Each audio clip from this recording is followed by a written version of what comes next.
What's on, ladies and gentlemen? My name's Ross, I like games, and today we need to have a little bit of a look at the first ever yellow card from the One Piece trading card game. I've been sitting on the Japanese Twitter account for a few days now, waiting for the card to be revealed. It has been revealed. We've got our first yellow card. I mean, obviously, it's the leader from the yellow starter deck. Like, we all knew that was coming, right? That kind of had to be the one. So fine, it's exactly the card we were expecting, but it's good, ladies and gentlemen. It's got the artwork we see on the front of the box of Starter Deck 7, and we've got our first ever yellow leader. And the thing is, and we're going to talk about this more in a moment, it is very, very likely we do not have even a fraction of the information we really need to know how good this card is going to be. Let me explain. So first of all, worth noting it is a yellow card, first one we've ever seen, and worth noting that it has taken that upper left part of the colour wheel, which is the only part that hadn't been taken, so that wasn't really a surprise. And it's got 5,000 power, 5 life, but we know by now, with one exception, and there is an exception, but generally speaking, monocolour leaders have 5,000 power, and monocolour leaders have 5 life. The one exception we did see was in Summit Battle, where we did see that Edward Newgate had both 6,000 power and 6 life, but at the end of your turn, you added a card from the top of your life area to your hand. So basically, yes, you did have extra power and extra life, but you lost a life at the end of your turn, which does act as a little bit of draw power as well, but that did break the rules. It did give you extra power, it did give you extra life, that's both true. However, we can look at that card and see pretty clearly why it was allowed to break the rules. Outside of that, it's really simple. Every leader we've seen has had 5,000 power other than Edward Newgate, and the rule has been very simple. Monocolour leaders have 5 life, and dual colour leaders have 4 life, which is very much a case of, well, dual colour is good, because remember we have the fairly strict rule here that you can only play cards of the colour of your leader in your deck. So obviously having a dual colour leader gives you access to, I mean, in theory, twice as many cards as a monocolour leader. So, yeah, that's understandable. Everything we've seen so far makes perfect sense in that regard. So, yeah, fine. We got ourselves 5 life, 5,000 power, and this all makes perfect sense. It's completely understandable. Job's a good un.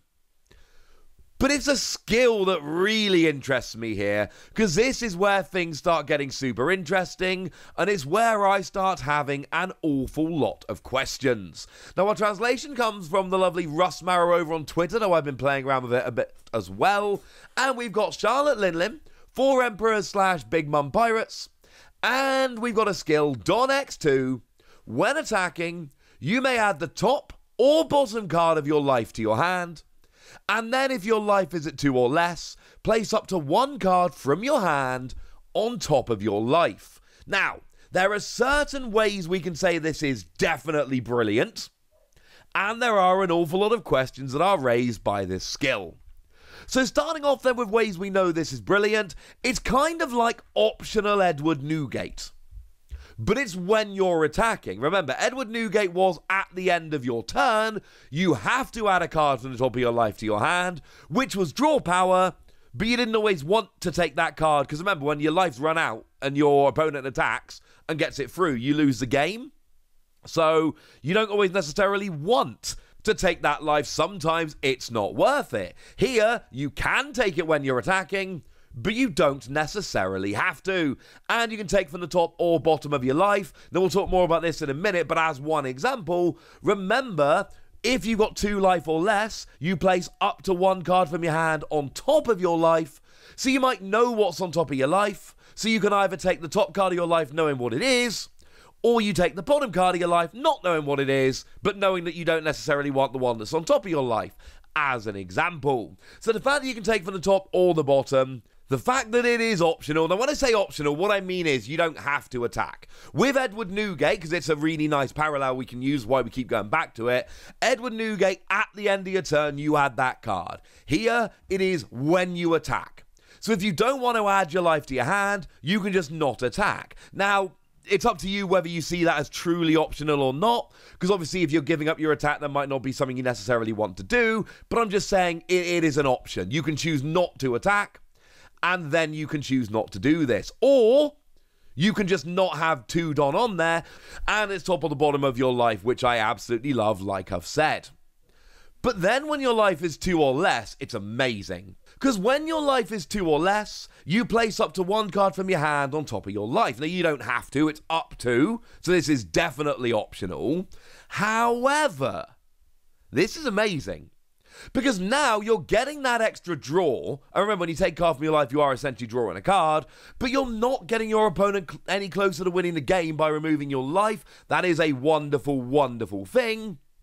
And also, you are placing a card from your hand on top of your life. And remember that there is such a thing in the One Piece trading card game as trigger. And trigger skills are ones that activate when a card is taken as your life. So when your life would be taken, it is, but then the trigger comes in. Think somebody like Carrot from OP01 that is just played as a trigger. Or we've seen a million different event cards that will come around as triggers. I.e. they have things that they do, and most event cards do. And what that basically means is you can put a card on top of your deck, or on top of your life, knowing that it is then going to get triggered next time your opponent takes a life. And your opponent's going to know this too. And that's amazing. Now, I'm fairly sure you don't have to show your opponent what you put on top of your life, but your opponent is going to know that you're trying to plan something here. And that's why I really am very interested by this skill. Because there's so much going on. The fact that it's the top or bottom of your life. The fact that if you've got 2 or less life remaining, you're not actually getting your opponent any closer to winning.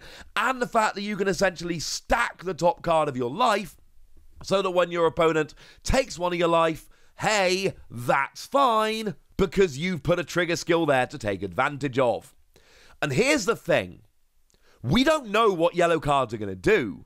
And I think the best thing to do here is just go back to Starter Deck 6, which is what introduced black into the One Piece card game. Because when we first saw the leader Sakazuki, we had activate main once per turn, free cost, you may trash 1 card from your hand, KO up to one of your opponent's characters that costs 0. And when we first saw that card, it was kind of like, well, I mean, there's going to be some cost 0 cards around, but that seems weirdly specific. That's never going to be good.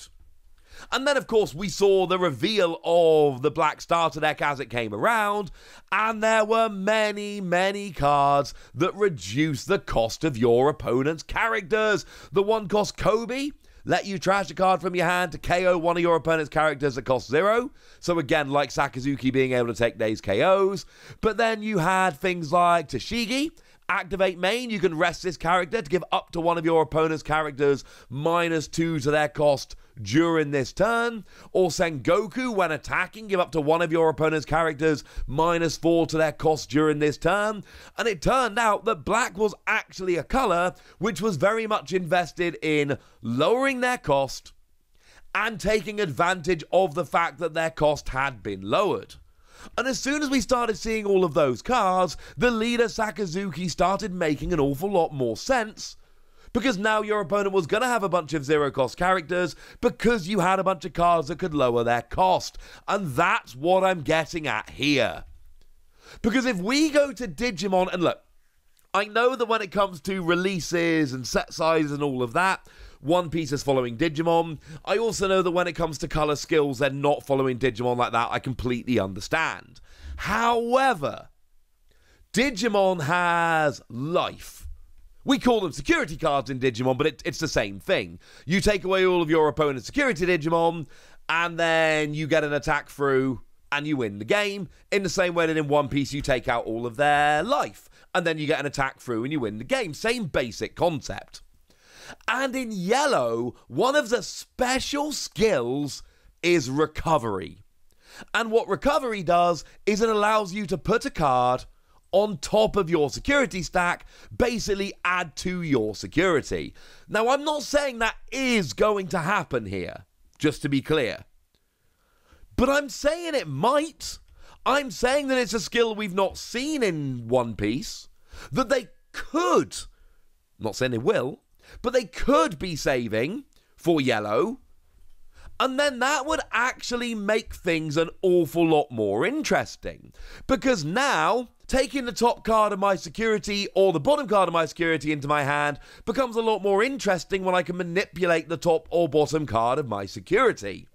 And maybe that's going to be it. Maybe there's going to be some recovery, or maybe there are going to be some cards that let you swap out the top or bottom card of your life.